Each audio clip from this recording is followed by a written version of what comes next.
તાળી પીવાથી આટલું બધું નુકસાન થાય છે ગાઈસ, મને ખબર જ નથી. આઈ હોપ તમે લોકો બી તાળી પીધી હશે અને પીવી જોઈએ કે નથી, આજના વિડીયોમાં આપણે જાણીશું. Hey what's up guys, my name is Prem અને આજે આપણે આવી ગયા છે તાળવાળા ખેતરમાં. અને ગાઈસ હું કોઈ દિવસ તાળ પર નથી ચડ્યો અને ગાઈસ યાર તાળ એવો જોઈએ છે કે હું એના પર ચડી શકું. અમે લોકો આવી ગયા હતા પછી તાળ પર અને મારો ફ્રેન્ડ તો ભાઈ ફટાફટ ચડી ગયો. ભાઈ મને ચડવામાં ઘણી દિક્કત થઈ રહી હતી. કોઈ દિવસ આપણે તાળ પર ચડ્યા નથી અને તાળ એટલો બધો ઊંચો હતો કે ભાઈ નેક્સ્ટ લેવલ. તાળી છેકવા માટે ગાઈસ યાર દિવસમાં 3 વાર ચડવું અને ઉતરવું પડે છે, સવારે અને બપોરમાં અને સાંજે. તાળી ઉતારવા વાળાને ખબર છે કે તાળી કેવી રીતે ઉતરે ને કાફી જોખમ વાળું કામ છે.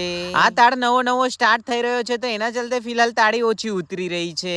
અમે લોકો તાળીની એટલી બધી ઊંચાઈ પર હતા કે ભાઈ નેક્સ્ટ લેવલ, મને તો બીક લાગી રહી હતી. હવે ગાઈસ યાર ઉતરવું કેવી રીતે મજાકમાં એ જ ચાલી રહ્યું હતું. ખેર કોઈ નહીં, તાળી પીવાથી કોઈ નુકસાન નથી ગાઈસ યાર, ફાયદો છે તાળી પીવાથી. જે વસ્તુમાં ફાયદો છે એ વસ્તુમાં નુકસાન બી હોતું હોય છે. વધારે તાળી નહીં પીવી જોઈએ કેમ કે ગાઈસ વધારે પીશો તો ગાઈસ લુડકી જશો. એક ઇન્સાનની અંદર બીજો ઇન્સાન ઘૂસી જાય અને પોપટ અને મહેનાની જેમ બોલતો થઈ જાય. બટ હા, પીવાની તો થોડી માપની પીવાની અને લીવર માટે ગાઈસ યાર બેસ્ટ તાળી છે. સવારમાં 2 ગ્લાસ મારો અને એકદમ નીરો જેવી તાળી હોતી હોય છે તો પીવી જોઈએ. તાળી પીવાથી ગાઈસ યાર શું ફાયદા છે તો ગાઈસ યાર નેક્સ્ટ વિડીયોમાં તમને જણાવીશ.